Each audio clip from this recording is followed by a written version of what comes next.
ನನಗೆ ಗೊತ್ತು ಕಾಂಗ್ರೆಸ್ ನನ್ನನ್ನು ಹೇಟ್ ಮಾಡತ್ತೆ, ಕಾಂಗ್ರೆಸ್ಸಿಗೆ ನನ್ನ ಕಂಡ್ರೆ ಕೋಪ.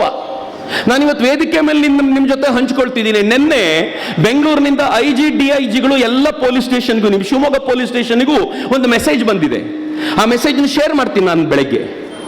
ಮೆಸೇಜ್ ಏನು ಗೊತ್ತಾ? ಚಕ್ರವರ್ತಿ ಅವರ ಮೇಲೆ 2022ರಿಂದ 2025 ಜೂನ್ವರೆಗೂ ಯಾವ್ಯಾವ ಕೇಸ್ಗಳಿದೆಯೋ ಎಲ್ಲವನ್ನೂ ಕಲೆಕ್ಟ್ ಮಾಡಿ ಕೊಡಿ ಅಂತ. ಏನಕ್ಕೆ? ಹೆಂಗಾದ್ರೂ ಮಾಡಿ ಒಳಗೆ ಹಾಕ್ಬಿಡ್ಬೋದಾ? ಒಳಗೆ ಹಾಕಿ ವಾಯ್ಸ್ ಸೈಲೆಂಟ್ ಮಾಡ್ಬೋದಾ? ವಾಯ್ಸ್ ಸೈಲೆಂಟ್ ಮಾಡೋದು ಒಳಗೆ ಹಾಕಿ ಅಲ್ಲ ಕಣೋ, ನಿಮ್ಮ ಬದುಕನ್ನ ಸುಂದರ ಮಾಡಿಕೊಂಡು ಚಕ್ರವರ್ತಿಗೆ ನಿಮ್ಮ ವಿರುದ್ಧ ಮಾತಾಡ್ಲಿಕ್ಕೆ ಏನೂ ಇಲ್ಲದಂತೆ ಮಾಡಿ ನೀವೊಂದು ಶ್ರೇಷ್ಠ ಬದುಕನ್ನ ಬದುಕಿ ಆ ಮೂಲಕ ನೀವು ಒಳಗೆ ವಾಯ್ಸ್ ಸೈಲೆಂಟ್ ಮಾಡ್ಬೇಕಲ್ವಾ? ಇದು ವಾಯ್ಸ್ ಸೈಲೆಂಟ್ ಮಾಡದ. And they know I don't care. ನೀವೇನಾದ್ರೂ ನನ್ನನ್ನು ಒಳಗೆ ಹಾಕಿದ್ರೆ ನಾನು ತುಂಬಾ ದಿನ ಓದದೇ ಇರುವಂತ ಇನ್ನೊಂದು 15-20 ಪುಸ್ತಕ ಇದೆ, ಕಂಪ್ಲೀಟ್ ಮಾಡಿ ಬರ್ತೀನಿ ಆಚೆಗೆ. I don't mind, I don't care.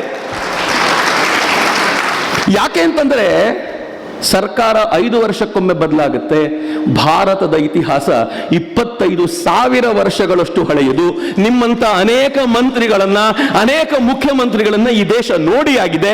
ನೀವು ಯಾವ ಕೊತವಾಲ್ ನಾಯಕರು ಅಂತ ಕೇಳಬೇಕು ಅಂತಷ್ಟೇ.